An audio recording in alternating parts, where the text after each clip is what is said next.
My buddies called me Mr. Hercules. In high school, I bench pressed 400 pounds, played linebacker for the Booker T. Washington Warriors. When I got drafted in 1960, I was 22 years old with a 52-inch chest. I served in Korea, Germany, and stateside as a drill sergeant at Fort Jackson. Life was good. Drill troops half the day, weight lift the other half, then make my red Mustang shine like new money, drive over to the PX, pick up Queen after she got off work. My goal was to save my money, marry Queen, and start a health club. But instead, I got shipped to Vietnam. I reported for duty November 1966, based out of Camp Du Phu in the Central Highlands. I was a platoon sergeant with 3 squads, and I kept my troops trained and alert. In the spring of '67, things really heated up. There were more firefights, copters shot down. I wasn't afraid, but I wasn't sleeping all that well either, I'll admit it. I woke up one morning and there was a hand grenade a few feet from where we were camped. It didn't go off, but Charlie had gotten real close. Too close. First couple of days of May, we got hit hard. Platoons were returning to camp with casualties, dead and wounded soldiers, missing arms and legs. On Sunday, May 3rd, they sent us all out. I didn't feel good about it. Sunday's a day for church, not for killing, but you do what you're told. I was leading the first squad of my platoon, walking real slow. We could tell the VC were near, the unnatural stillness you get a sense after a while, and I pulled out a grenade. Then the top of my boot tripped a landmine. It exploded, tore through my buttocks and my left leg, punctured my lung, and sliced through my right leg. The grenade I was holding went off. I tried to stand up, but my legs had no power. Then I rolled over and saw that my right arm was missing. They wrapped me up tight, called in a chopper. 2 days later, I was at Clark Air Force Base in the Philippines. How do you describe the smell of gangrene on your own body? It spread and spread from the left foot up my leg until they had to amputate it at the hip.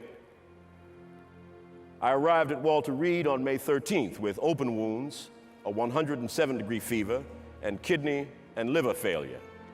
Now, I knew they didn't expect me to make it, and part of me was afraid that they were right.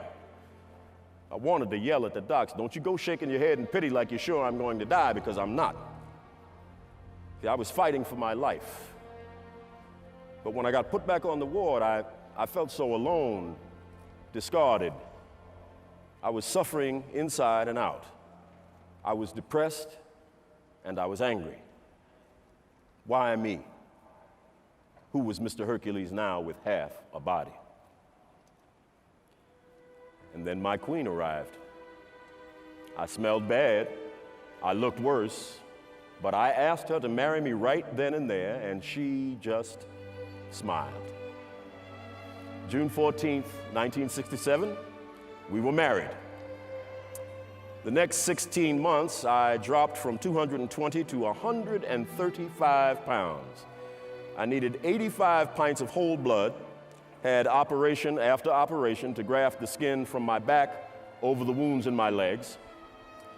First time they sat me up in a wheelchair, the nurse pushed hard on my stomach to make my body bend. I tell you, I was screaming and sweating, cursing.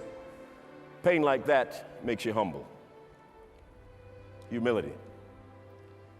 My stepsons used to call me Strong Daddy, but now they were helping their mother lift me onto the bedpan. That's humility for you. My new reality. Now, there were a lot of other guys who got shot up that gave up. They either committed suicide or started drinking and never stopped. And believe me, it was a struggle for me too. And for a couple of years, I went down that route until I looked in the mirror one day and hated what I saw. I remembered how I used to push myself when I was Mr. Hercules. I realized that it was up to me to make something happen because no one was going to do it for me. As they say, a dead fish floats with the current, but a live fish swims upstream, and Ted Strong was going to be a live fish, swimming with one arm and one leg.